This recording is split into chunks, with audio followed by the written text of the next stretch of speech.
Welcome to the Online Great Books podcast, brought to you by OnlineGreatBooks.com, where we talk about the good life, the great books, great conversation, and great ideas.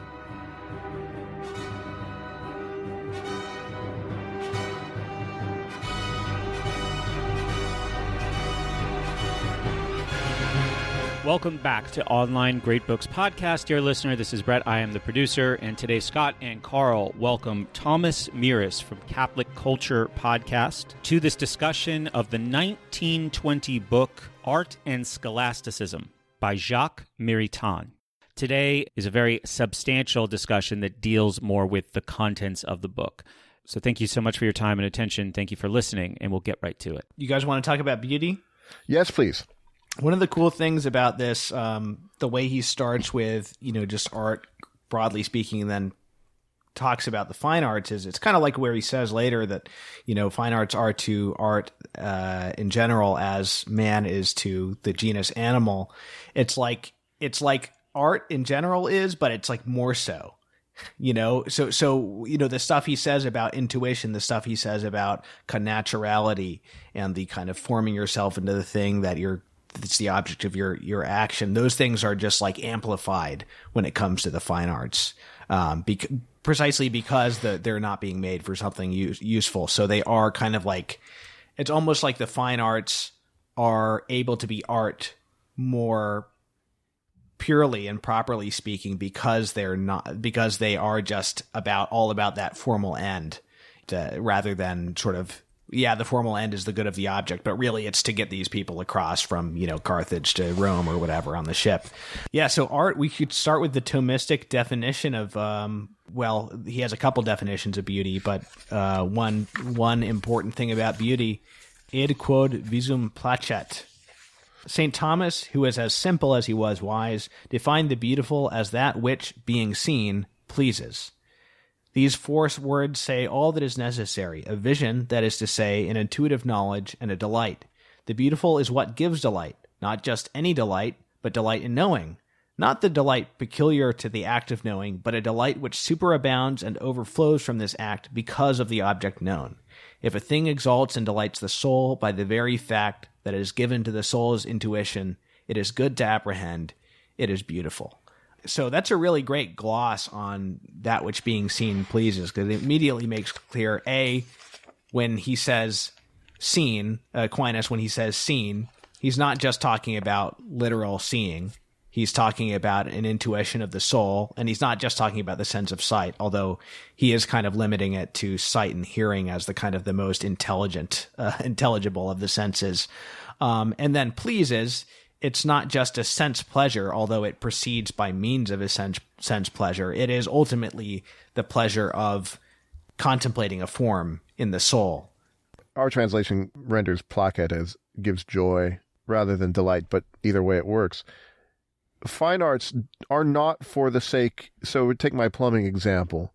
That wonderful weld that your plumber does is not for the sake of beauty. It's for the sake of making your plumbing work. So it's and it might be beautiful. It might be a good example of its kind. It might give joy to look at it, but that's not its point. Mm-hmm. The fine arts don't really have a point except delight. Right. Which is part of the reason they're neglected these days, because, what's the monetary value of delight? How does it help your GNP that you have beautiful cities? Right. I'm not a fan of cities, but if you have one, it should be beautiful. Right. Yeah, well, we talked about Art Deco on the film podcast, Chicago. It's the only style that cities should be built in. Yeah, that's right. I'm glad we're all on the same page as far as modern architecture is concerned. Yeah, so I love there's so much packed into that, and that's how Aquinas is, there's so much that which being seen pleases. There's so much that you can draw just from that. And he's not just and Thomas is not just talking about artistic beauty, but that's the context in which we're discussing this. I think one of the really important things is that this is an intuitive knowledge. It involves a sort of judgment, but it's not like discursive reasoning where you're step by step analyzing something. You don't prove that something's beautiful by analysis. You might be able to understand its beauty, or you might be able to perceive its beauty better by looking at it a little more detailed and kind of stepping back. But fundamentally, this is an intuitive experience. What does that mean? What does that mean? But it's an intellectual intuition. I want to get ever so slightly political. Okay. So buckle up. The decline of art these days, I think, is because it is didactic. Mm-hmm. And so people think, they have these lists of whatever the hot political takes are. These are the things that the movie has to hit, for example. And if it hits all of those, therefore, it's beautiful. And it just doesn't work. It just doesn't work. Beauty is a thing apart from that. I've dotted all the I's and crossed all the T's. Isn't it a good movie? And then it bombs. Right. See that happen all the time. Do you guys remember what Plato says about this in the Phaedo? No. There's a little line that I love, and I don't think this is what he was necessarily getting at, but I connected it with what you were just saying. I think that if there is anything beautiful besides the beautiful itself, it is beautiful for no other reason than that it shares in the beautiful, and I say so with everything. I no longer understand or recognize those other sophisticated causes, and if someone tells me that a thing is beautiful because it has a bright color or shape or any such thing, I ignore these or these other reasons, for all these confuse me. But I simply, naively, and perhaps foolishly cling to this, that nothing else makes it beautiful other than the presence of, or the sharing in, or however you may describe its relationship to that beautiful we mentioned, for I will not insist on the precise nature of the relationship, but that all beautiful things are beautiful by the beautiful. And I think it really is just that simple. Yeah. But Socrates, how do you know it's beautiful? Says Thomas. It pleases when you see it, man. Yeah. Given the gloss the Maritain gives to it, which I think is the correct way of going about it. We're not talking about, a subjectivism here or a sensualism. Yeah. Now, Thomas does have some ideas on Thomas Aquinas, not Thomas Mirus, on what makes Always things very confusing. Yeah, well, what makes things beautiful? Integrity, proportion, and clarity. Mm-hmm. Wholeness. It needs to be proportional. It needs to be shiny. Yeah. Not like, who's that painter that paints terrible paintings? Miro? The painter of light. Oh, Thomas Kincaid. Yeah. Poor guy. Are they terrible? Always gets. Well, I don't know. Do you like him? I don't like him. There's something off about it. Yeah, it's like uncanny. I've got a good essay about this, why he's bad. I'll send you later. Oh, well, he might be bad. I think in every one of those cottages that he painted, that's where Baba Yaga lives. That the witch is out there in that cottage. Well, this essayist, Gregory Wolfe, said, he's trying to paint a world without a fall. But it's like in a dishonest way. That's what the sentimentality of it is. So yeah, what is it? Integrity, proportion. I always forget one of the three whenever I try to integrity, proportion, clarity. Yeah. Maritain gives the highest importance to clarity. Other people have criticized him. Umberto Eco, I think, has a book on Aquinas where he criticizes how Maritain puts clarity as most important. My friend James Matthew Wilson, who I mentioned earlier, has a beautiful book called The Vision of the Soul, and he has a chapter on sort of arguing for proportion as the most important of the three. Maybe they're like the Trinity, and no one is more important than the other. Do we have? I'm trying to find where the description of those is given, like what Aquinas means by each one of those. Page 26 was in my edition. A certain splendor is indeed, according to all the ancients, the essential character of beauty. Claritas est de ratione pulchritudinis. I should just read the English, not the Latin. There is a brightness concerning the matter of beauty. Light beautifies, because without light all is ugly. It is a splendor of intelligibility. True splendor, said the Platonists, is a splendor of order, said St. Augustine, adding that unity is the form of all beauty. Splendor of form, said St. Thomas, with a metaphysician's precision of language. For form, that is to say, the principle determining the peculiar perfection of everything which is, constituting and completing things in their essence and their qualities. Let me just finish this. The ontological secret, so to speak, of their innermost being, their spiritual essence, their operative mystery, is above all the peculiar principle of intelligibility, the peculiar clarity of everything. Yeah. See, revealing form. Splendor forme, yeah. Yeah. which I think's good. I was thinking of examples. Wait, so which one was that? Which one of the three was that? Sorry. I think I don't know. It's all Radiance? of them. That was all of them. Okay. Yeah. Yeah. So a number of people have sort of glossed these differently. You know, what does he mean by radiance? What does he mean by integrity? What does he mean by proportion? I don't know that we need to analyze those too closely, but one of the things Maritain points out is that integrity and proportion are not about imitating an ideal type or representing some external object accurately, but they're about the requirements of that given work. So it's not like, oh, this is clear because it realistically portrays that guy, that model, you know, this painting, because it's a realistic portrait. That's not what the clarity means. You know, for example, these are things that are like inhere in the work itself as an object, as an addition to reality, essentially. So a friend of Maritain's, Edith Stein, makes some comments about this in her book, Finite and Eternal Being. She talks about paintings. She talks about a painting of Napoleon, in that it doesn't really matter how accurate it is to the physical appearance of Napoleon. That's not the point of the painter. The point is to get you to grasp something of the form of Napoleon. What was he really like? So it's revelatory of the form, it's not a picture. Or I'm thinking of one of my favorite paintings is a portrait that Renoir did. Oh, I can't remember the name of it. It's in Philadelphia, in the museum in Philadelphia. And it's this perfect painting of this, maybe a 12-year-old girl, and you look at her and you feel like you know her. Mm. And so for me, it's like, Monet's little studies of haystacks in the light, which we have here in Chicago. Let me get you every single formal aspect of the way that, I'm going to show you every single way that light and weather can play on a stack of hay. I saw those when I was there. Yeah. Beautiful.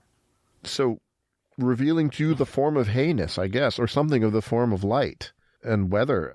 Yeah. Depending on the art form, the beauty of the work is not going to be wholly detached from like the external object that it represents. And yet it's not like a condition. Its beauty is not like a condition of a realistic portrayal. Maritain's quite hard on realism. You think, and one of the reasons he defends certain tendencies in modern art is because he thinks, you know, they're attempting with, you know, however much success or lack thereof to recover something of the kind of the spiritual that you might have found in more primitive or medieval art. It's very interesting that he is so hard on realism. But I often wonder if photography is actually a fine art. To, you know, take a picture of something, is that actually an artistic work? You know, are you bringing your habitus, your intellect to bear on that and then creating something new and beautiful and wonderful, whatever, as a result of that? I don't know. I think most of the time it's not. I think it can be. And I think there's probably a lot of great photography that's somewhere in between, where it's like there is an art to it, but is more the art of capturing what's there visually. I don't know. Is the art then the art of recording, or is it a fine art? And I would say in almost all cases, it's going to be that of the recorder, the visual clerk. Sorry, so photographers.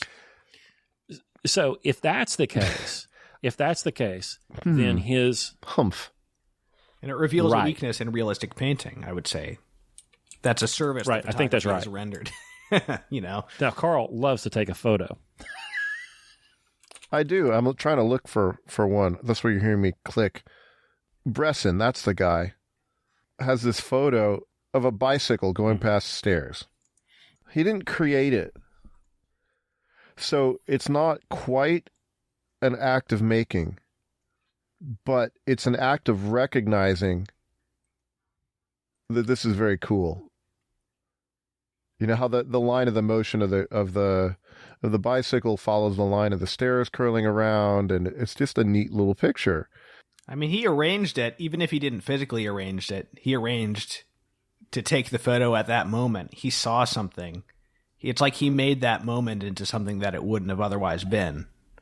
Maybe he's just standing up at the top of the stairs saying, this is an interesting set of stairs. I'm going to take some photos. And then the bicycle goes by. And then, aha. So that's the moment you say, that's revealing something. Yeah. And there's definitely composition. Like there's composition in this photo for sure. Yeah. But nowadays, especially, I don't know what his practice was, but nowadays with digital cameras, you can take infinity pictures. Yeah. And then you pull them up on Darktable or something and you say, oh, that one. Yeah. It's a little different than, say, an oil painting where you have to set and you're creating the whole thing from nothing. So it's an odd kind of an art, but I still think it's an art. Yeah. I mean, a garden is beautiful if it's good. A gardener is an artist. How often are gardeners fine artists with the gift, with that kind of level of gift, or are they sort of like following a craft that kind of pretty much guarantees you'll end up with something that's pretty and pleasant to walk around in? Or like designing a car, there are certain rules that will result in something that looks cool, or, even architecture, not every architect has to be, there's canons of architecture that you can follow and you will come up with something that is beautiful, but it's essentially an imitation of pre-existing forms. Yeah, there's some gray areas. And too, there's also arts that we consider to be arts that aren't the art of the craftsman, but also don't aim at beauty as its fine end. Like Maritain I don't think he considers the novel to be an art of the beautiful, to be an art with beauty as its primary end. I could be wrong about that, but it's a creative art. It's a creative art. Is it a fine art? All arts are creative. Is it a fine art? Karl? I don't think so. Photography? Well, is its purpose to delight? Then I would say yes. Well, the purpose of the shaker chair is to delight the bum as well. But that's tactile rather than intellectual. Is the photographer, is he practicing the art of the curator? Like is he making something new in a formal sense, or is he recording a form that already exists? Of course, a photograph is a new form, but I don't want to jump too ahead because I was about to get something that needs more context to explain. But maybe we should, I don't know. We could go down a whole rabbit hole about every art form. The reason I brought up the thing about photography, I'm not sure it's a fine art, Karl. I mean, you have to be the finest of all possible photographers with the most pointed and well-developed of habitus in order to make photography a fine art. Otherwise, you're a curator or... I've seen it. Yeah. I've seen it, but it's rare, I think that photo you sent us, Karl, is beautiful. I don't know if that guy's an artist or what, but it's a pretty good photo. I'd have it hanging on my wall, but it's hard to answer. I don't think there's a universal answer to that question because photography serves so many different purposes. It's like, is architecture a fine art? No. Well, there's a lot of architects who aren't artists, and they're still architects. I mean, they're artists in the scholastic sense, but they're not making something beautiful, or I don't know. See, each art form is distinct, and Maritain is sort of talking about art generically here, but these definitions apply, kind of like more or less, depending on the art form, I would say, and there's an interesting conversation you could have about any one of them. I don't know. I find photography fascinating, and it does give delight to me. It is not quite making. No. Yeah. Well, I mean, this guy you sent us just now, he's really cool. I'd say it's beautiful, Yeah. Is it beautiful because it's art, or is it beautiful, I don't know. Is he making something? I don't know. But I think when you get to film, something like that, there's more going on, but... Well, hold on, wait. Photography isn't art, but film is? Well, I mean, like a film, like a storytelling, narrative film, or not just like recording. So we have a problem here. Fritz Long, that directed and ostensibly recorded Metropolis. We did the show on your Criterion show about Metropolis.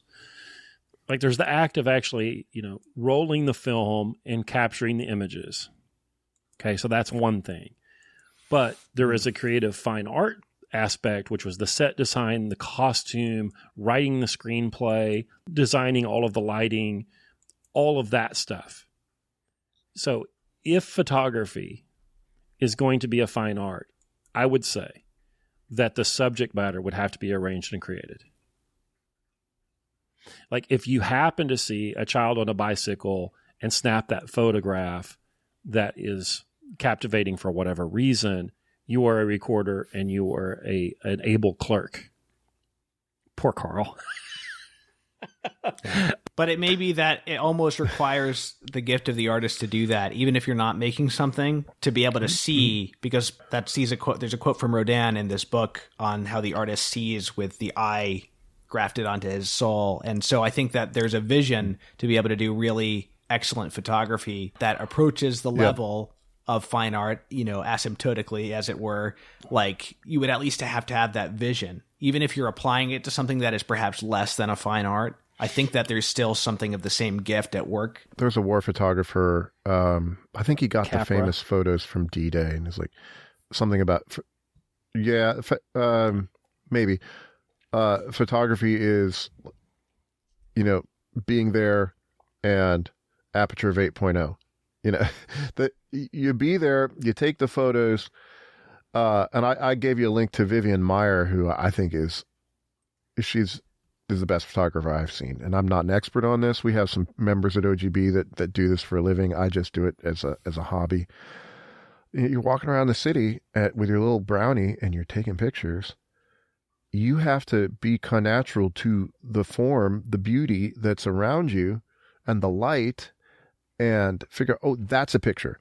That's a picture. That's a picture.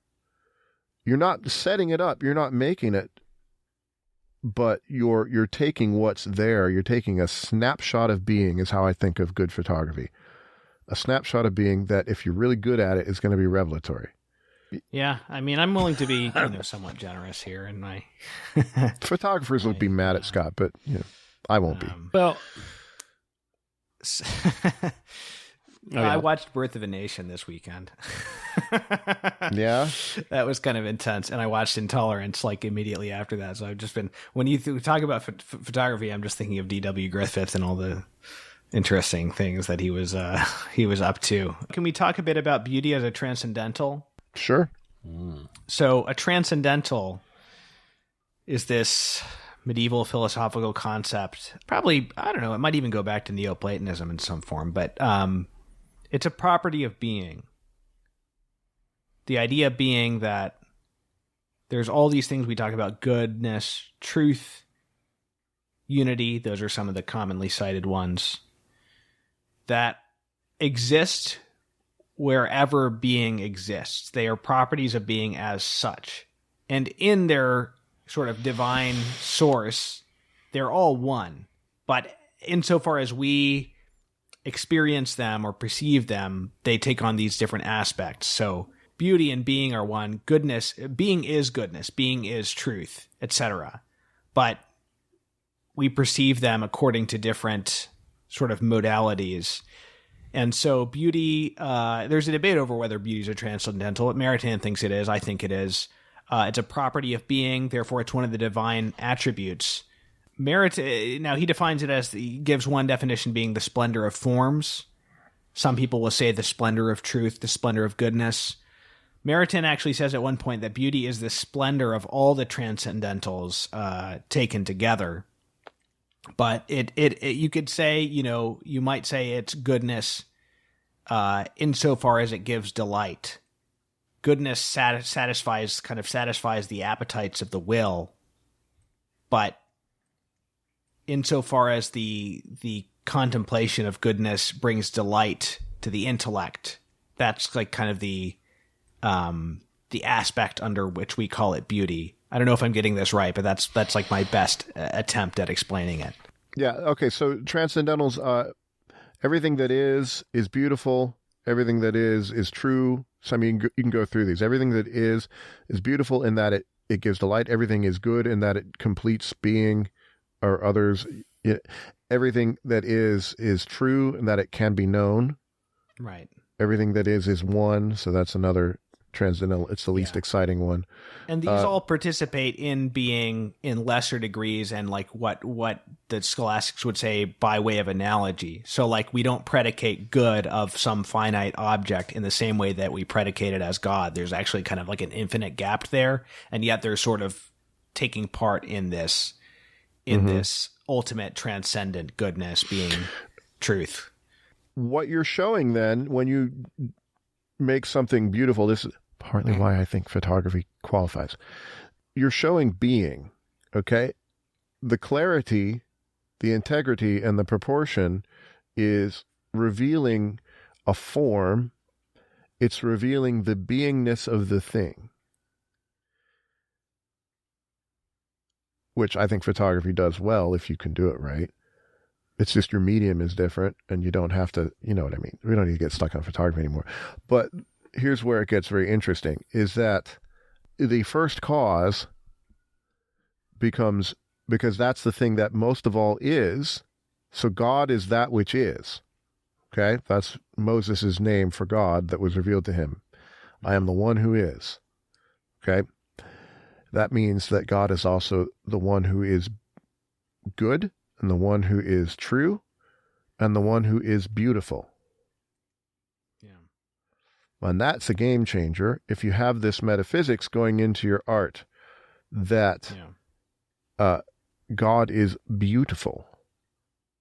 And that changes how you understand everything connected to it, and it might change your thoughts on liturgy and what churches ought to look like, whether there ought to be churches, you know.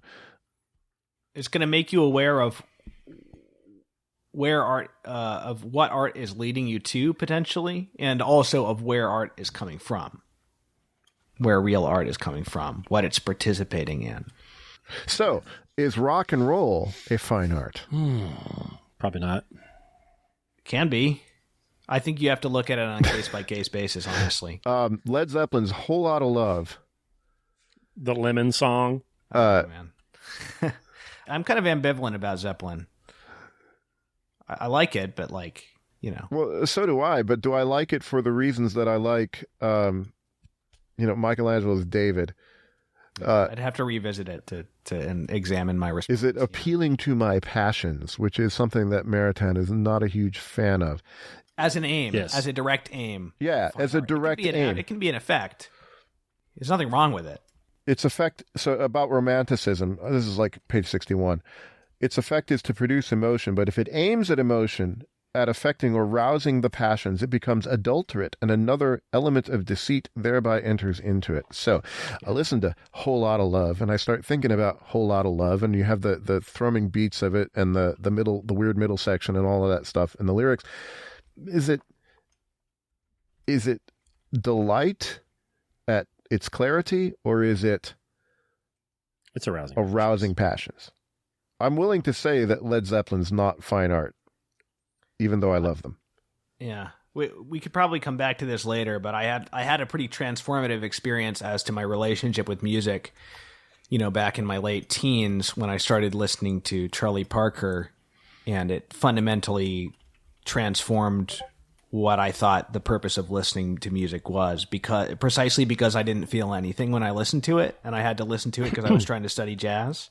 And then eventually I started experiencing that delight that wasn't attached to, I was a big metalhead in high school, and it wasn't attached to some specific emotion. It was Bill Evans, the great jazz pianist, says something very, I realized when I was looking at my notes, says something very, much in accord with what Maritain says, which is that, like, I think he was talking about the earlier great jazz pianist, Bud Powell, and he said something like, he makes something about the emotion that you feel when you listen to Bud Powell or Beethoven. And he said, it's not like a facile everyday emotion that like some, music might make you feel, like anger, sadness, like whatever. It's more just the sense of being in the presence of some kind of perfection. And I think that's very close to what Maritain was saying. So it is exactly what, and Thomas, that which being seen pleases. And it doesn't mean that your senses are always even being pleased, although usually that's the way it goes first.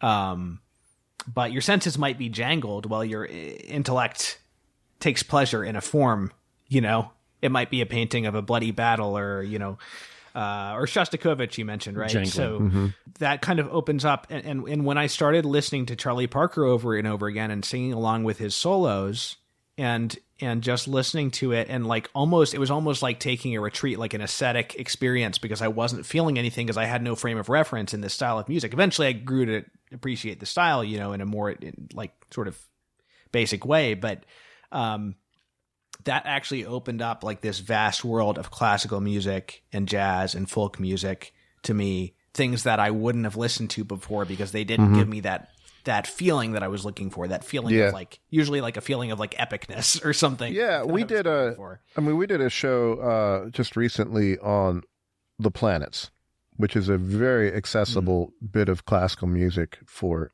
newbies to come to orchestral music. And it's usually pretty obvious what you're supposed to feel. Yeah. Right. And Romanticism at its best has both, right? It actually has the beauty and it's accessible because it appeals to the passion. Yeah. And Maritain deuces on Wagner, which makes me like him less. But, you know, then I think, is he wrong? You know, Wagner's like, you will feel this.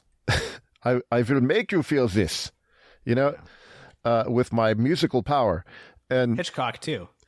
And it's delightful, and I love it. And I actually might have said this. I ruined myself probably for a religious life by listening to the complete Ring cycle during a silent retreat.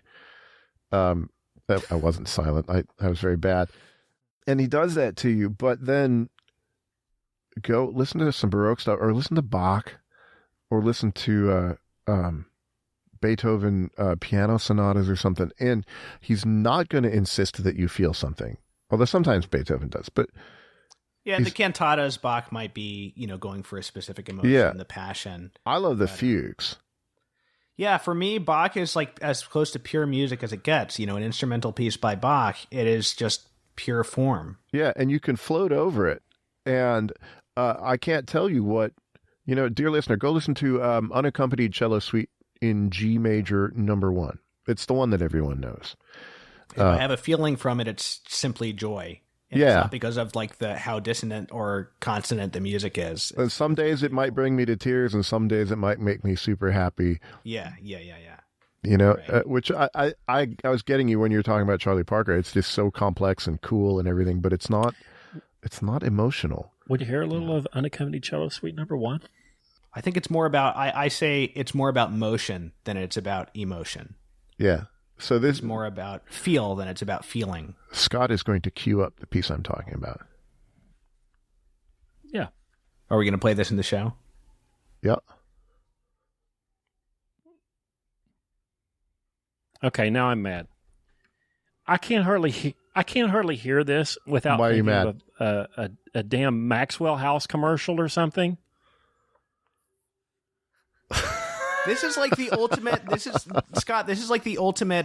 What's the Walker Percy essay you guys like to talk about? It's that, right?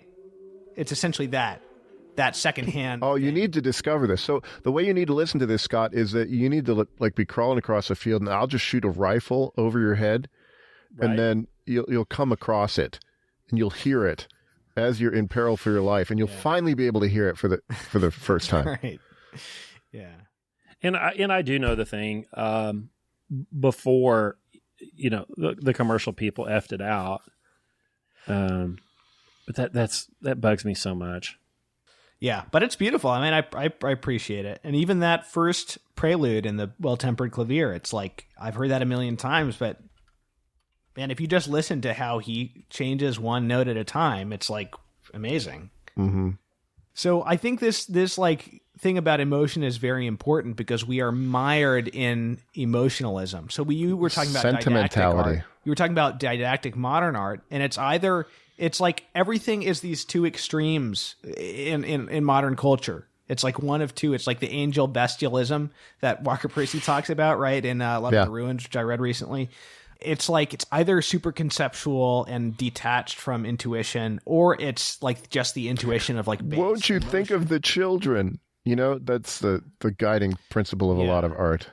And so I think that there's a huge amount of emotionalism, and I think perhaps nowhere more than in music and in pop music now. I think perhaps no other art form has been. A lot of art forms have been pretty degraded, but in terms of emotionalism, music has been kind of the most, and not even rising to the level of emotions. Now just like physical sensations, right? Like at least an emotion has like a kind of an intellectual component in a way, like just the passions, you know?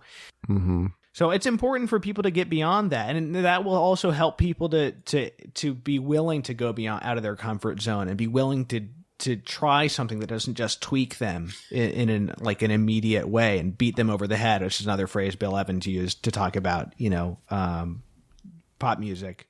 And when you create music, know what you're or anything, know what you're trying to do. Maritain says that the great art causes the emotional response, but its object is not to do that. It's in the beauty that is created by the great art that the emotional response responds to. So if you are yanking everybody's emotional chain, you're not necessarily creating art. So when you should be playing the sounds that you hear in your soul, in your inner ear. That's what it is. So when you write the screenplay for Old Yeller and you're like, man, I'm going to make these kids cry, right? It's not great art. Now, there's a certain rhetoric. Hitchcock said that that was his goal, and I kind of wonder. I like Hitchcock, but I kind of wonder about the utility of that, just making the audience feel whatever you want them to feel at any given moment. But at least, there's also the argument that maybe storytelling is not an art of the beautiful. Maybe it's a useful art. So maybe that kind of emotional rhetoric can actually serve a purpose. I'm not sure. That's all over Birth of the Nation, which I just watched. It gave me a lot to think about in terms of like the ability of art to manipulate your emotions and deceive you, right? I think all of these things can be very useful to the listener. I mean, this book is perhaps it's for philosophers, first of all, and then maybe for artists, secondly, and then for the users of art, thirdly. I would reorder that. I mean, I think it's for the doer and the maker. The three of us have the benefit of having read Aristotle and Aquinas and kind of being steeped in this language and this way of thinking. I've never read it. You haven't? That's a show, everybody.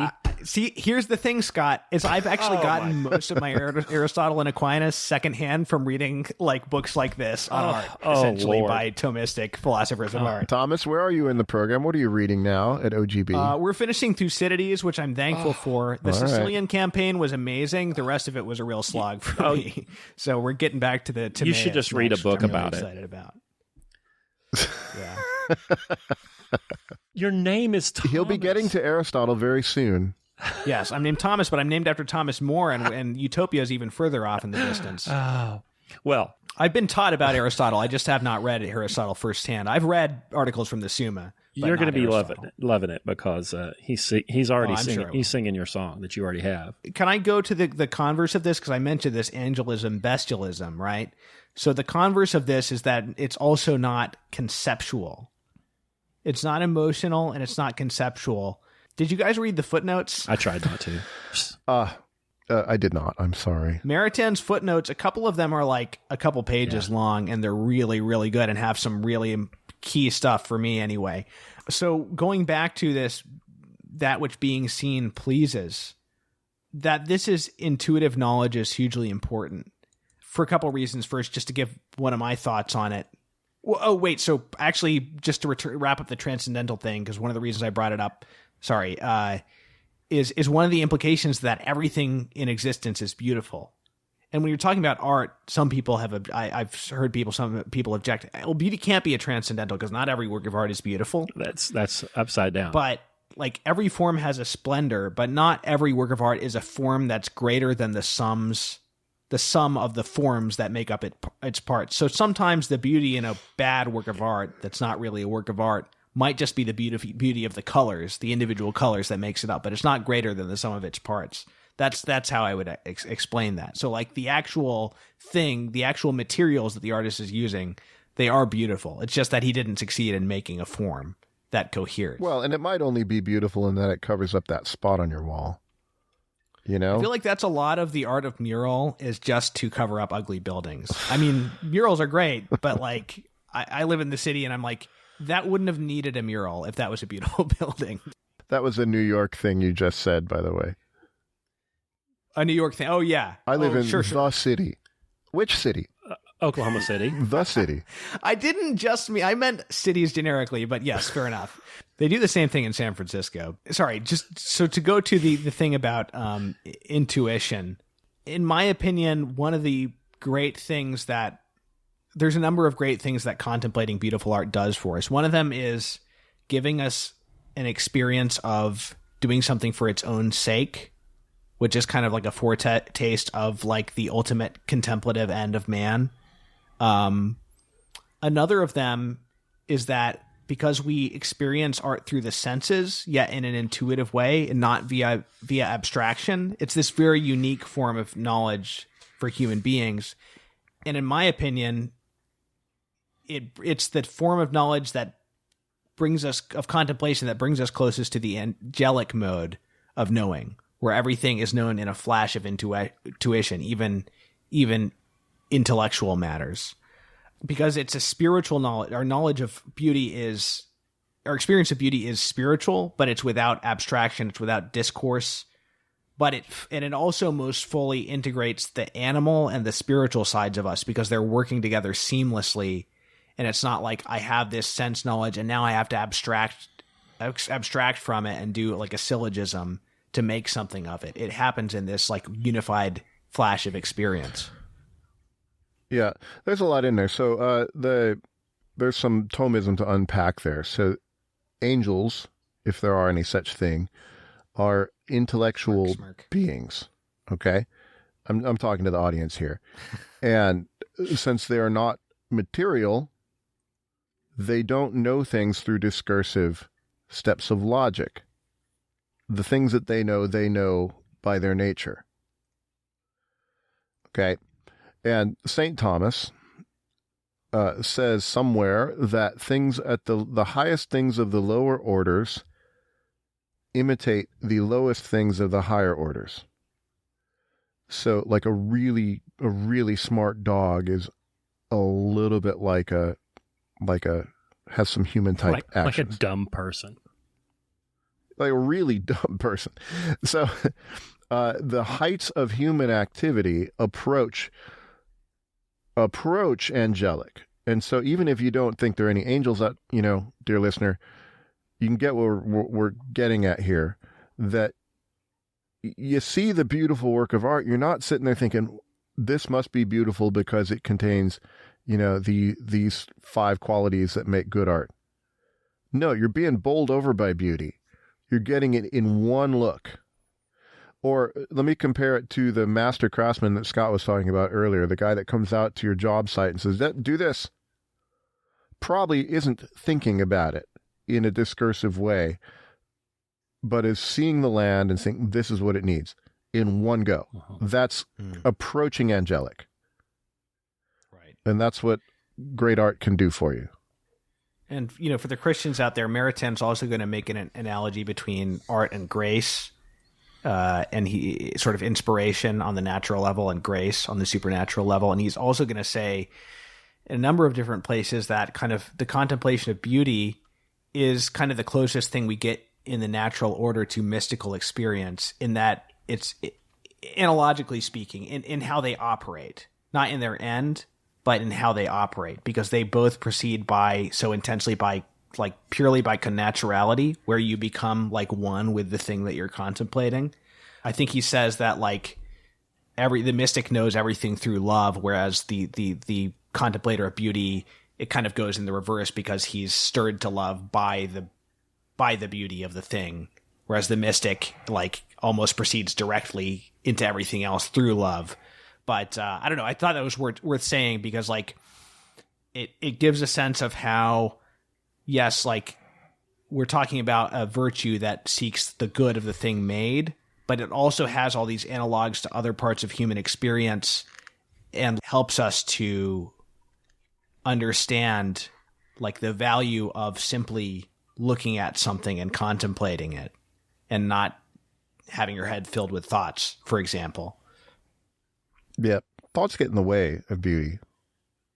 Yeah. Well, Brian Blade, one of my favorite jazz drummers, says something like, not to deny that jazz is the thinking man's art, but every time I'm listening to music and I catch myself thinking, like, I know there's something wrong. I want to take a look at footnote 55, if you guys don't mind. I don't know if it's 55 in your edition. This is a pet peeve. Jacques, put it in the main text. Yeah. His footnotes are essentially some of them are essentially like might as well be appendices. Yeah. 55 is one of those. I would mark him wrong if he were in my class. I'd say, put it in the main text. It's a good thing you quit being a college professor then, Karl. So C+, Jacques. That's your grade. Footnote 55 is rather long, but it's also rather important. I guess you guys can just stop me when I've gone too far into it, but I want to bring it up because it gets into this intuitive knowledge and this lack of conceptual experience in art, in the arts of the beautiful. I think probably above all in instrumental music, but I think it's very important because people of an intellectual bent tend to want to analyze everything and overthink it and not just sort of like be vulnerable and like allow this thing to have its way with them, so to speak. So footnote 55, if, owing to the nature of the intellect, it is normal that the perception of the beautiful be accompanied by the presence or the outline of a concept, however confused, and that it suggests ideas, nevertheless, this is not what formally constitutes it. The splendor or radiance of the form glittering in the beautiful object is not presented to the mind by a concept or an idea, but rather by the sensible object intuitively grasped, in which there is transmitted, as through an instrumental cause, this radiance of a form. Thus one may say that in the perception of the beautiful, the intellect is through the means of the sensible intuition itself, and he's going to use this term, the intelligentiated sense, to talk about how we get beautiful through the sense knowledge, placed in the presence of a radiant intelligibility, which insofar as it produces the joy of the beautiful cannot be disengaged or separated from its sense matrix, and consequently does not procure an intellectual knowledge expressible in a concept. Contemplating the object and the intuition which sense has of it, the intellect enjoys a presence, the radiant presence of an intelligible which does not reveal itself to the eyes such as it is. If it turns away from sense to abstract and reason, it turns away from its joy and loses contact with this radiance. So he's going to move on and talk about the value that conceptualization may have in helping us to understand a work of art, appreciate the work of art better, but it's not something that you should be doing in the midst of contemplation. It's something to do before or after, probably preferably after, at least first experiencing a work. Let me translate all that crap. Beauty is not conceptual for Maritain, and it is not necessarily rational on its face, and does not necessarily contain an idea. It is experiential. Later on, you may be able to analyze it and project concept onto it or whatever, but it is experiential first. Right. And it's not rational in the sense that it's not discursive reason. It's not that it's not intellectual. Because part of the problem here, I think that part of the problem that we have that causes a lack of beauty in modern times is probably the reduction of the intellect to reason, right? So, like discursive reason and analysis, not contemplation, not something that might be above words. I don't think anybody else has used this, but I call it super rational. It's intellectual, but it's super rational. It's not supernatural, but it proceeds in an intuitive way in the soul that does not require sort of a chain of reasoning or words. So when we do the Music and Ideas podcast, and we talk in concepts about music, we use concepts about music. Pain in the ass. Yeah. We're not, at least I'm not thinking that somehow I'm going to prove to you that something's beautiful. Right, yeah. That can't be done. What I'm doing is pointing. Giving people a way in. Well, you can't look at music, but look at this part of the planets when Holst does this. And I might explain some bits about what he's doing. But all of that is not to say, look, he's repeating the theme in the winds now that he had. That doesn't mean, therefore, it's beautiful. Right. It might give someone something to listen for. And you guys are also talking not just about pure musical beauty, but you're also situating the things in the culture. You're talking about the lyrics, all these different things. But even if you're talking about theory or composition or something, it's not about proving. It's not like that's a replacement for the experience of the music, It may be an obstacle as much. It could become an obstacle. I mean, look, I went to music school, and that kind of did a number on my ability to listen to music without like thinking about whether I could do that or not, and then getting intimidated and stressed out or what, possibly, or inspired, hopefully. But it took me a while to recover that kind of like that simple joy in listening to music. And I think that was a disservice that my education did me in that respect. Maritain told you don't do that. Start your novitiate now. That is should have just been an apprentice. Should have just knocked on Herbie Hancock's door and said, hey, I want to be your apprentice. Yeah, I'm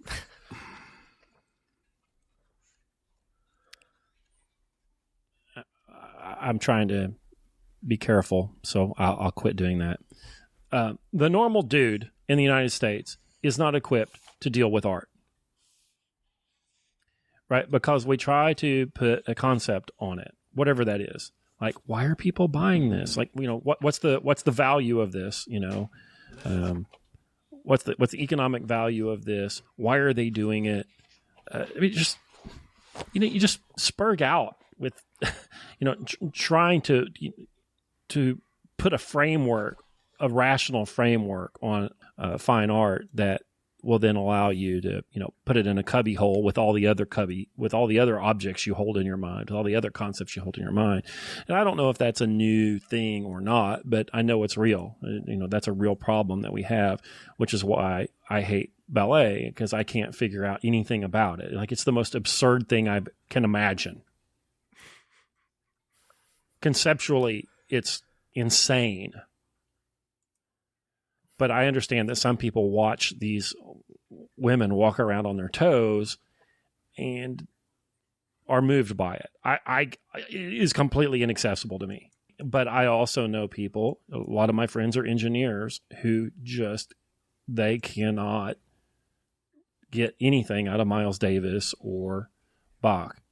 And that's a big, big problem. So if you try to conceptualize these experiences, you're probably going to fail, and then your judgment will be that the experience was garbage, and not see that maybe it was your lens was broken.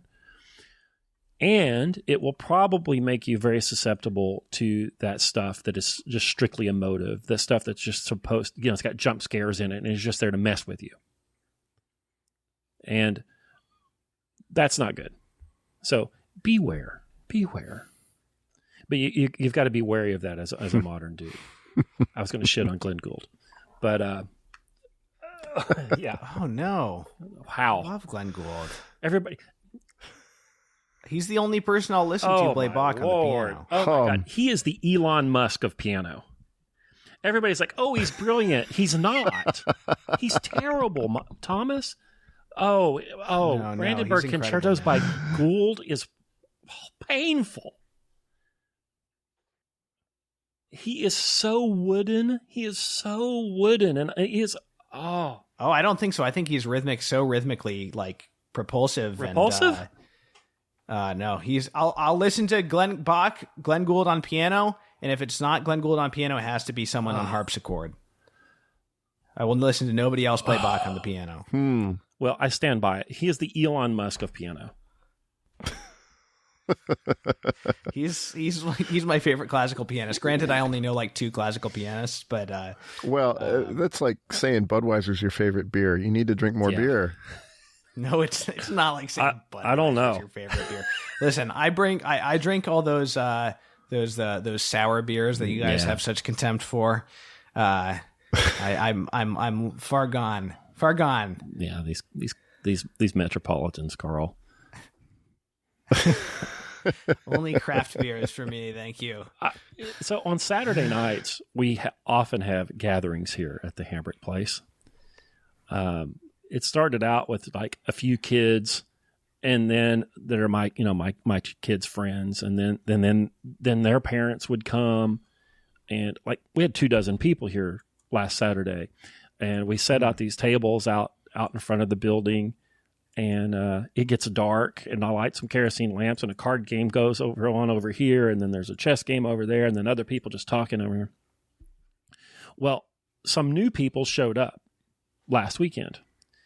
And I say, hey, there are drinks in that little fridge over there, and the bathroom's over there, and, welcome.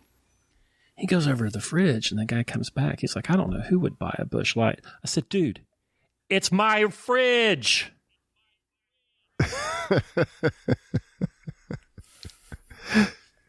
Well, that's not very nice. And he's like, oh. Anyway. I don't know if I've ever drunk a Busch. If I did, it would have been when I literally the first beer I ever drank or something. It's good. I think I started with Blue Moon because that was what my brothers-in-law would drink. Well, my brothers-in-law would drink that on family occasions, so that would be the beer that I was given to drink before I was of age to drink. Yeah, I don't want my beer to be an experience. I don't want to. I want my beer to be asymptotically converging on wine in quality. So the IPA, the craft beers, these are the romanticism of beer. I don't like IPAs. I will make you feel an emotion through this beer rather than the delicate Bach-like flavor of Budweiser, of American lagers. Yeah. Well, my friend said to me, James, who co-hosts the film podcast, you guys came on. We went to an Austrian restaurant on near the 9/11 memorial on September 11th, and got this Stiegel, this Austrian beer that's probably like Budweiser for them, and it's just like the ideal perfect beer. And he's like, you know what? Like German or Austrian beer, it's just like rather have the most basic Austrian or German beer any day than any American craft beer, and I kind of have to agree with them. Yeah, I could go on. I think American lagers are shat upon. See, I said a bad word, but it was past tense. Too much. Made it more fancy. You made it fancier. I did. They have been shattened. So America's got a continental climate, which is not a European climate. It gets hot in the middle of the country. It gets really, really hot.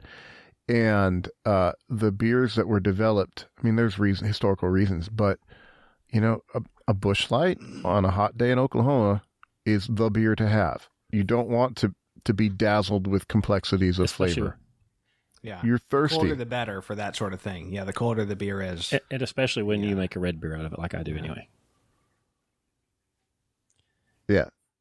You mix it with tomato juice or Bloody Mary mix or something. Which is the best thing to do. No, we're not. We're getting off topic. You can't conceptualize the Busch Light. Well, listen, Aquinas says that sensible beauty only pertains to the senses of sight and hearing. I'll quote him. Among all the senses, it is to the sense of sight and the sense of hearing only that the beautiful relates, because these two senses are maximae cognoscitivi. They are the most cognitive, the most... Yes. Yes. But here's something really cool. Maritain footnote.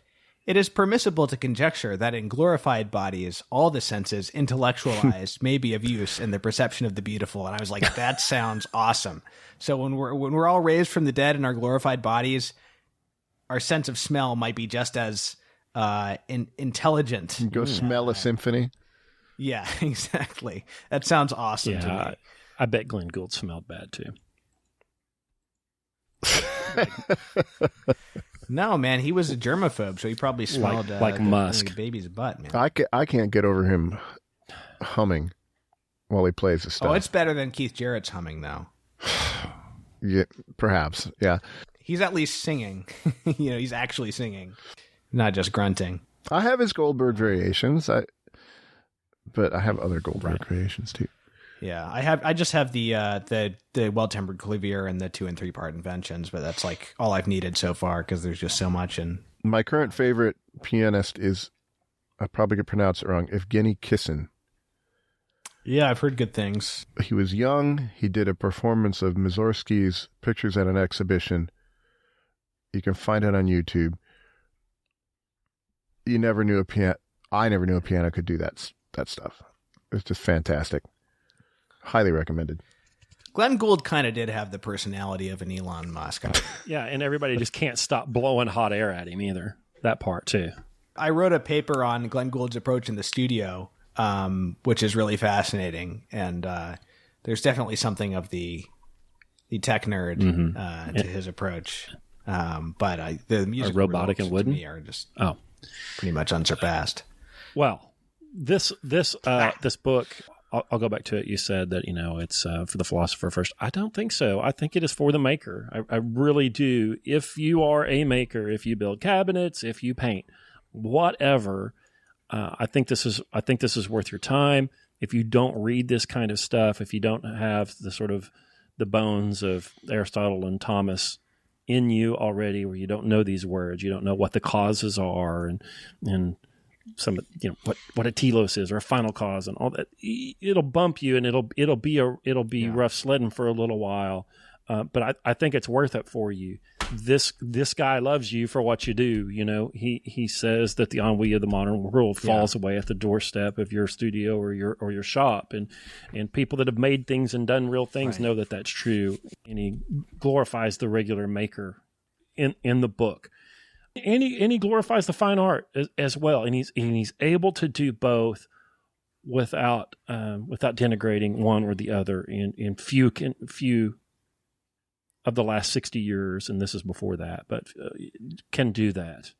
He even will criticize specific movements while giving due to, as they say in Jurassic Park, I said this in another podcast recently, life finds a way, He kind of says that, like, you have the quote wrong. The quote goes like this: life finds a way. Thank you. He has this later in a section on the rules of art, which is, I think, the next section after art and beauty, where he talks about artists being able, or it's in a footnote actually, he talks about artists being able to be good in spite of their system and in spite of their conscious views on art. Whereas he says a philosopher, if his system's bad, he's a bad philosopher. Too bad, But he says, when we speak of an artist or a poet, we should always be careful not to miss the virtue which may be in either, not to offend something naturally sacred.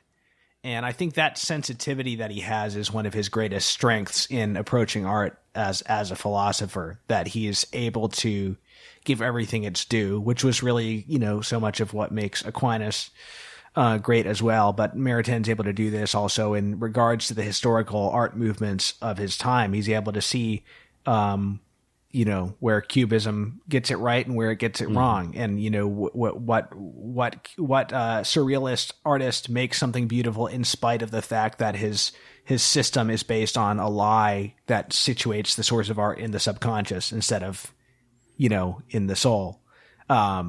For example. And so because it's this intuitive process and not a conceptual process, the artist may be making good art in spite of his concepts. And then all in all, once you get to the end of this, you realize, Maritain just told me why all art has sucked since 1700. Since 1700. Since 17 what? The visual arts. I mean, he basically, he does that. Visual arts. He really does. He's, because it is lost sight of the center of the art, the experience of art, which is the soul. It got divorced from that, and it has not. And the visual arts have not recovered from it. Yeah, it's really interesting. Maritain in another of his books, I think it's in a footnote in another of his books, Creative Intuition in Art and Poetry, he decries this tendency to see art as a symptom of cultural decline. So this was the dominant ideology in this culture, and therefore I must interpret all the art made in this time period in this place as a symptom of that ideology, instead of sort of seeing how art has its own independent spiritual laws which govern it. And if somebody has the gift and is willing to be docile to it, he actually can transcend the time and his human limitations.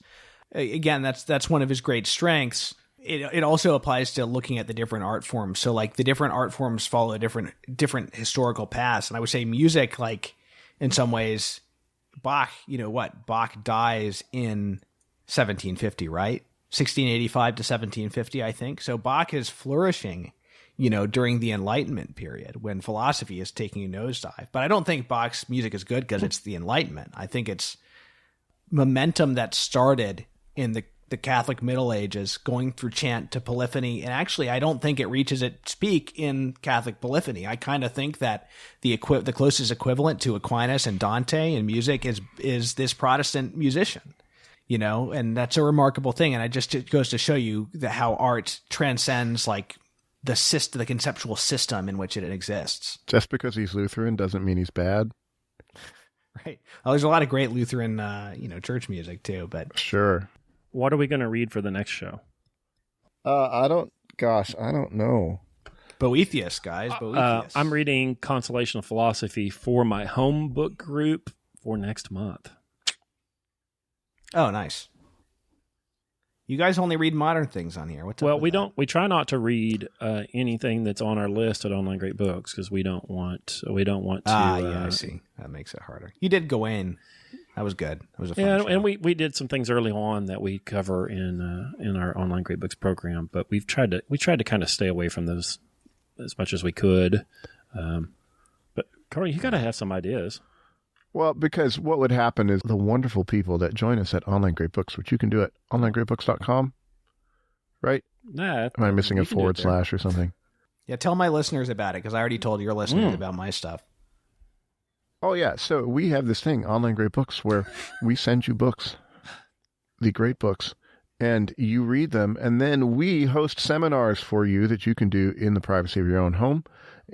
It's not a class. It's a seminar. You're expected to contribute. It's really awesome. It's very much fun. I love doing them. But the danger is if the owner of Online Great Books and me talk about a book that you're going to read on the list, well, then some of the high-achieving OGB members will go listen to that podcast and say, that's what I should think about Aristotle. Yeah, and even if they don't want to like parrot that, I don't want to do the Walker, step on Walker Percy there and just spoil the book for them. Right. I just don't want to do that. And so we've tried to stay away from that stuff and sort of be great books adjacent. We also sneak in books that we just want to read. And since we're like oppressed by reading for all these responsibilities that we have, we try to sneak some stuff in that we want. So... Well, some of those are quite fun. I like the one, the Hardy Boys. That was a trip. Yeah. I used to read that stuff. I'm glad you liked it. That was the first time I ever read it. Yeah, that was cool. And the Gawain, Lord of the Rings, Scott finally getting through Lord of the Rings and digging it. He forced me. I made him. That was really cool. I forced him. Yeah, you guys should do the Silmarillion. Scott will probably hate that, but is it 10,000 pages? Because if it is, Karl probably wants to. It's not that long. It's shorter than Lord of the Rings, but it's also harder to read than Lord of the Rings.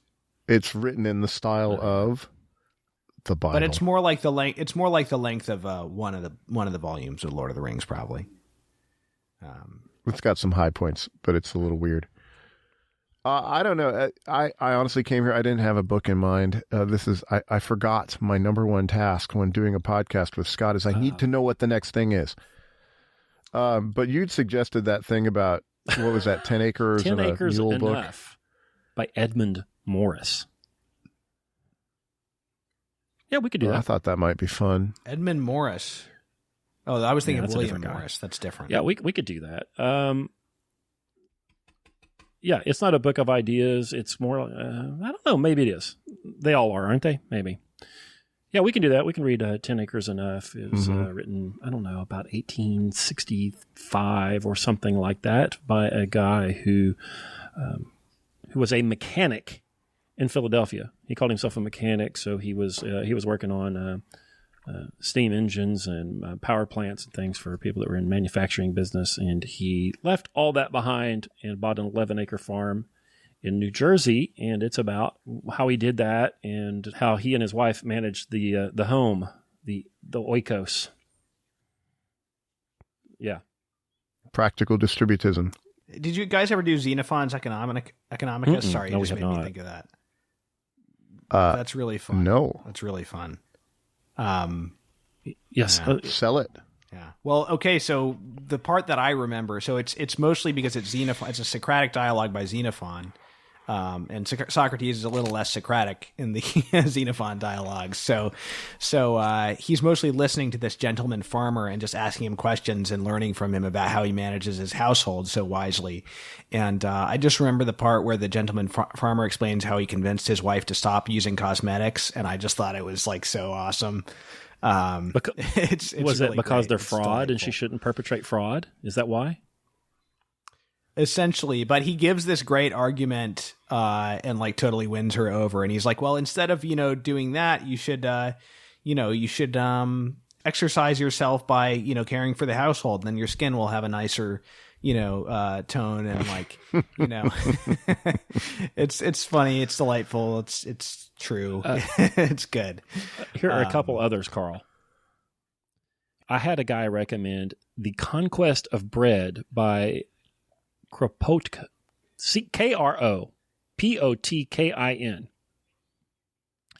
It was written in 1906. This guy is a Russian anarcho-communist. And that looks mighty interesting. I had that one recommended. I think that could be a great deal of fun. Walter Littman's The Basic Problem of Democracy, 12 pages.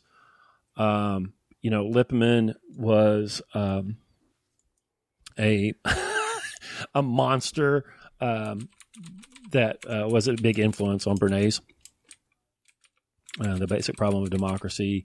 And then, of course, I think that, Bernays' essay, the 8-page little essay, The Engineering of Consent, is probably something that we should get at some point, too. The Conquest of Bread, Karl. You guys should someday read The Intellectual Life, Its Spirit, Conditions, Methods by Antonin Gilbert Sertalange, French Dominican, inspired by a possibly apocryphal letter by Aquinas giving his advice to a student and his like rules for the intellectual life. And it's one of the most beautiful books I've ever read. It's like from everything, the highest spiritual levels of the intellectual life to like the diet an intellectual have. He's like, don't heavily season your food because an intellectual does not spend his life in the process of digestion, stuff like that. Benjamin Franklin's the same way. I really want to inflict Heidegger. All right. What is Metaphysics? How long is this? His lecture from 1929. 700 pages. It's 10 pages. But you'll hate it. It'll be fun. Karl loves that. He loves to hurt me. But we can do that 10-acre thing. That'll be fun. It's really interesting, and you just see the man and his family just like grow in joy